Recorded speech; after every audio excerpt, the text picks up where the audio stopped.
જી, ગઈકાલે Fuji crime બ્રાન્ચની ટીમે વટવા ઈસનપુર રોડ ઉપરથી એક આરોપી પાસેથી ઓલમોસ્ટ 200 ગ્રામ એટલે 199.45 ગ્રામ જેટલા MD ડ્રગ્સના જે જથ્થો છે એના પાસેથી એને રિકવર કરવામાં આવેલા છે, જેની કુલ બાજાર કિંમત ઓલમોસ્ટ 19 લાખથી વધુ ગણી શકાય એવી કિંમતના મુદ્દામાલ છે. હાલ એ જે આરોપી છે એ અહેમદાબાદ શહેરમાં એમપીથી આ ડ્રગ્સ લઈને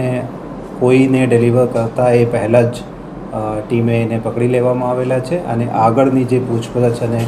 જે ઇન્વેસ્ટિગેશન છે એ હાલ ચાલુમાં છે. એ શકીલ પઠાણ કરીને આરોપી છે. એ મૂળ રહેવાવાળા રતલામ મધ્યપ્રદેશના છે અને એને ત્યાંના એક આરોપી છે જેને આ ડ્રગ્સ અહીંયા મોકલવા માટેની સૂચના કરી હતી કે તમે ત્યાં જઈને